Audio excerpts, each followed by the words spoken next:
이른바 장외에서 목소리를 높이고 있는 강경파 인물들을 이 대표가 어떻게 할 건지도 숙제일 것 같습니다. 특히 조국 전 장관이 가장 눈에 띕니다. 윤석열 대통령과 윤석열 정부가 믿고 숭배하고 있는 신은 네메시스다. 지금은 이제 검찰이 모든 권력기관 중에서 제일 위에 선 거죠. 압도적 우위에 있는 것입니다. 윤석열 정부는 총칼 탱크 대신에 수사권과 기소권이 있는 검찰권이라는 법률적 무력을 갖고 있는 거죠. 그 권력을 행사하는 사람은 검찰 또는 검찰 출신 사람이 필요한 거죠. 그래서 좀 신군부가 집권한 거와 비슷하게 신검부가 지배했던 것이고, 망나니라고 있습니다. 망나니도 칼 들고 막 술 취해서 목을 자릅니다. 피가 튀죠. 망나니의 그 모습 보고 정의가 실현되었다고 생각하지 않습니다. 이런 망나니처럼 칼을 검찰이 쓴다면 그 칼을 뺏어야 되죠. 저 화면의 목소리도 그렇고 조 전 장관이 할 수 있는 최대치의 비판을 윤 대통령을 향해서 쏟아내고 있거든요. 이런 풍선껌 혹은 뭐 제가 다 읽지는 않겠습니다만 꽤 거친 발언. 이거에 대해서 이쪽저쪽 말들이 좀 많으니까 조 전 장관이 거칠어져서 국민들에게 송구한데 그렇게 할 수밖에 없고 그렇게 할 것이다. 즉 보아하면 민주당에서 조 전 장관 공천 줄 수도 있는 거예요? 뭐 민주당에서 공식적으로나 공개적으로 조국 전 장관을 공천 주기는 어려울 거예요. 민심의 역풍이 크기 때문에. 그러나 이제 조국 전 장관 개인 입장에서 본다면 지금 1심에서 실형 선고받고 2심 진행 중이지 않습니까? 2심에서 심지어는 법정 구속도 가능한 가능성으로 남아 있습니다. 그렇다고 한다면 조국 전 장관의 개인적인 계산으로 따른다면 2심에서 실형이 또 나올 가능성이 있고 심지어 법정 구속까지 된다고 한다면 어떻게든 정치적으로 자기의 발언권을 계속 강화시켜서 내년 총선에 출마하거나 또 당선되는 어떤 방법을 택한다면 그 1심과 2심의 유죄 판결의 어떤 그 가능성들을 조금 희석화시킬 수 있는 저는 정치적 계산이 가능하다고 봐요. 왜냐하면 대법 판결까지는 출마가 가능하기 때문에. 예. 그런 계산을 하고 아마 지금 돌아다니면서 상당히 거친 표현을 하고 있는 게 아닌가 생각이 들고요. 그러나 그것은 조국 전 장관의 개인적 정치적 계산이고 그것에 만약에 민주당이 동조하거나 또는 그것에 부안해동해서 일정한 신당을 만든다거나 이렇게 할 경우에는 아까 나왔던 친명 비명 간의 싸움 그리고 결국 친명이 비명을 이렇게 압박하고 막 죽여나가는 이런 식의 거친 그 왜소화된 민주당의 모습과 결합돼서 조국 전 장관의 또 저런 어떤 정치적인 과도한 표현들이 결합된다고 한다면 저희로서는 나쁠 건 없습니다.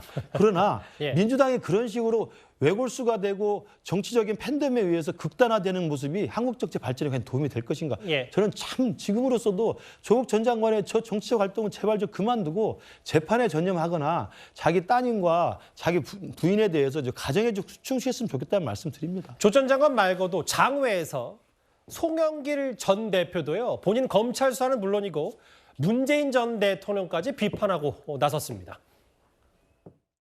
이 한심한 양반들아, 이 복사비가 아까워 죽겠습니다. 정말 한심한 양반들 말이죠. 제1야당 대표를 죽이려고 그렇게 공판장에 10명이 앉아있던 그 시간에 여기 현장이나 좀 쫓아가서 이 사기범이나 잡아야 되지 않겠습니까? 왜 송영길은 아직도 소환 안 하는 거예요, 계속? 평화 먹고 사는 연구소 이사장님을 소환해가지고 지금 밤새 조사하고 있을 겁니다, 아마.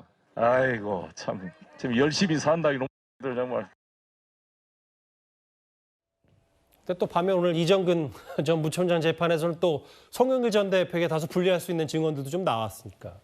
최근 용산으로 이사를 했고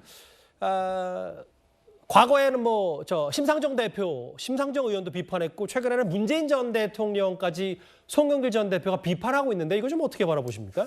그러니까 당내 역학 구도로 좀 연결이 돼 있는 것 같아요. 지금 그러니까 송영길 대표는 어찌 보면 이재명 대표와 같은 결에 있습니다. 그리고 이재명 대표를 상당히 강하게 지지하시는 분들은 일각에서는 그런 얘기도 나와요. 송영길 대표에게 내년에 오히려 인천 지역에 있는 홍영표 의원 지역구에 우리가 한번 공천을 해야 되는 거 아니냐. 이런 얘기도 나오고 있어요. 실제적으로. 그러니까 홍영표 의원이 친문으로 그렇죠. 수박으로 분류가 되기 때문에 그런 얘기를 그렇습니다. 그렇기 때문에 예. 송영길 대표가 또 인천이 원래 또 인천시장도 하셨고 그렇기 때문에 그렇게 한 게 낫지 않겠느냐라고 하는데 또 이번에 용산으로 이사 간 건 저도 몰랐습니다만 만약에 그렇다고 한다면 예. 송영길 대표는 내년에 무조건 도전을 한다는 거죠. 지금 송영길 대표는 이제는 본인이 퇴진한 정치인이 아니라 퇴역한 정치인이 아니라 이제 현재 진행형이다. 그리고 내년에 용산에 있는 뭐 예를 들어서 권영세 의원이 다시 나오실지 어쩔지는 모르겠지만은 본인과 지금 검찰을 계속 각을 세우고 있는 것이거든요. 그렇다고 한다면 지금 윤석열 대통령과의 계속 각을 세우면서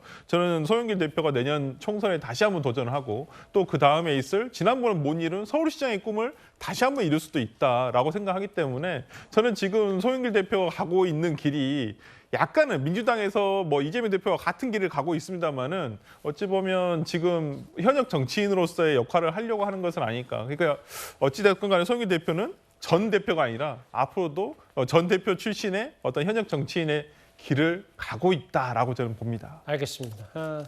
장외에서 조국 전 장관과 송영길 전 대표의 강성 발언들 민주당에서도 고민거리가 될 수밖에 없다는 얘기까지 하나하나 만나봤습니다.